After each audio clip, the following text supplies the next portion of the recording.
à tous et merci de nous rejoindre sur Futur TV pour cette nouvelle édition de la rédaction. Voici les titres de ce journal.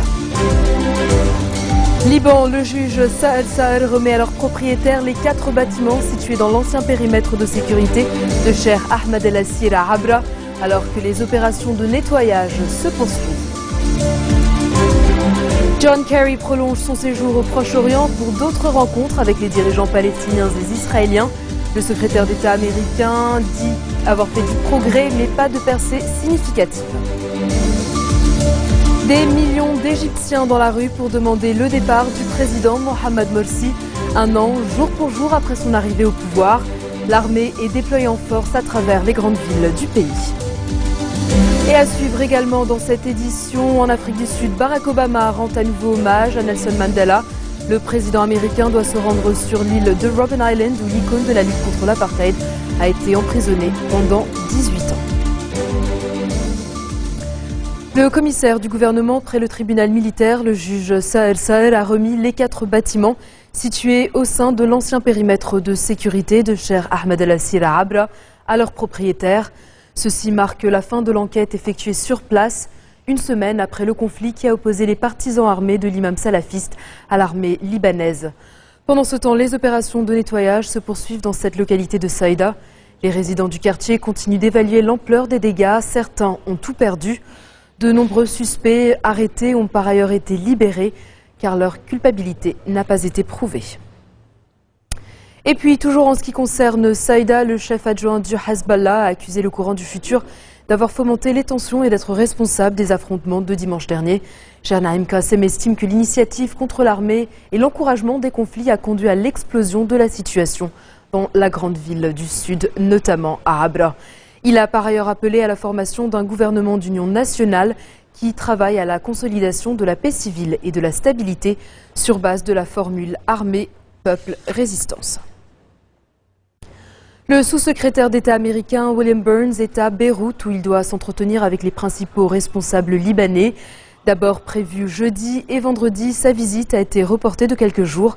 Le diplomate doit notamment rencontrer le président Michel Sleiman, le Premier ministre désigné Tamam Salam et le chef du Parlement Nabih Berri, ainsi que le chef du Parti socialiste progressiste Walid Jumblat et plusieurs personnalités du 14 mars. Burns devrait réaffirmer le soutien de Washington à l'armée libanaise. Il devrait aussi réitérer la nécessité d'adopter une politique de distanciation vis-à-vis le conflit syrien. Le patriarche maronite a réitéré son appel aux politiciens et aux partis confessionnels en conflit à se réconcilier.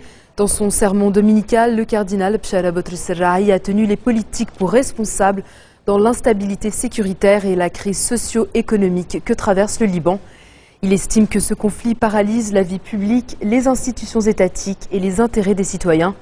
Selon Rahi, les abus, les crimes et la violation des lois et du pacte de coexistence sont couverts par la force du pouvoir, de l'argent et des armes. Sur le plan sécuritaire, les tirs ont repris cette nuit à Tripoli entre les quartiers de Jabal Mohsen et Hayy el-Bikar. Une personne au moins a été blessée à Jabal Mohsen par un franc-tireur. Un regain de violence qui a provoqué des tensions dans d'autres points chauds de la ville, en dépit d'un calme précaire. L'armée a par ailleurs annoncé le décès d'un soldat qui a succombé à ses blessures. Des blessures subies lors d'affrontements à Tripoli, sans préciser quand est-ce qu'il avait été blessé. Dans le reste de l'actualité régionale, l'aviation de l'armée syrienne a bombardé la vieille ville de Homs ce dimanche, tuant une femme et 2 enfants. Au sol, les troupes tentent de s'emparer des quartiers toujours sous contrôle rebelle dans cette cité du centre du pays. L'armée a repris il y a un an déjà le contrôle de la majorité de Homs, 3e ville de Syrie, mais elle essaie depuis de conquérir le reste des quartiers que les rebelles défendent bec et ongle. Dans la province d'Alep, plus au nord, 6 personnes ont été tuées lorsque l'hélicoptère militaire qui les transportait s'est écrasé après avoir été touché par des tirs d'insurgés. Plus de 100 000 personnes ont péri depuis le début du conflit en Syrie, en mars 2011. John Kerry a prolongé d'une journée son séjour au Proche-Orient. Depuis plusieurs jours, le secrétaire d'État américain fait la navette entre les dirigeants israéliens à Jérusalem et le président palestinien Mahmoud Abbas. Il a fait état d'un réel progrès dans les discussions, même s'il reste encore beaucoup à faire. Kerry, qui en est à son 5e voyage au Proche-Orient depuis mars, tente de relancer un processus de paix au point mort depuis octobre 2010. Le chef de la diplomatie américaine reste très discret sur la manière dont il entend parvenir à rapprocher les deux camps, mais il a fait savoir qu'il n'aurait pas repris ces rencontres s'il n'avait pas cru à la possibilité de progrès. Kerry espère arracher un accord d'ici l'Assemblée générale annuelle des Nations unies fin septembre, qui a déjà reconnu de facto un État palestinien indépendant. Et puis en Égypte, des milliers de manifestants hostiles à Mohamed Morsi réclament sa démission face à ses partisans également mobilisés, faisant craindre de nouvelles violences. Alors que le pays s'enfonce dans les difficultés économiques, ces Égyptiens réclament le départ du président islamiste et des frères musulmans au pouvoir depuis un an, jour pour jour. Ils sont mobilisés place Tahrir dans le centre du Caire, site emblématique de la révolte qui a fait chuter le régime de Hosni Moubarak en février 2011. Un mouvement baptisé Rébellion est à l'origine des appels à manifester ce dimanche. Il revendique 22 millions de signatures pour un appel à des élections anticipées, soit un nombre beaucoup plus élevé que le total des voix obtenues par Mohamed Morsi en 2012. L'armée s'est déployée dans plusieurs gouvernorats pour protéger des installations vitales. Dans un instant, en direction la Croatie qui s'apprête à devenir à minuit le 28e État membre de l'Union européenne.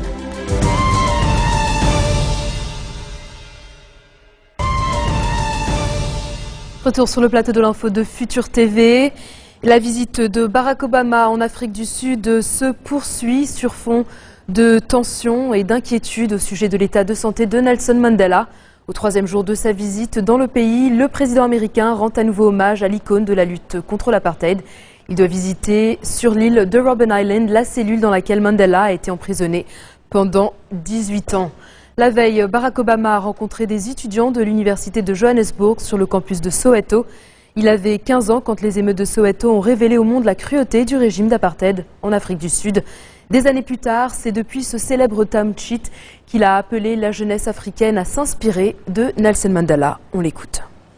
Je veux que vous pensiez à l'homme qui est dans nos prières aujourd'hui. Pensez à ses 27 ans de prison. Pensez aux souffrances, aux conflits et à l'éloignement de la famille et des amis. Sur ces années de prison, Nelson Mandela a écrit qu'il y a eu des moments sombres qui ont mis à l'épreuve sa foi dans l'humanité, mais il n'a jamais baissé les bras.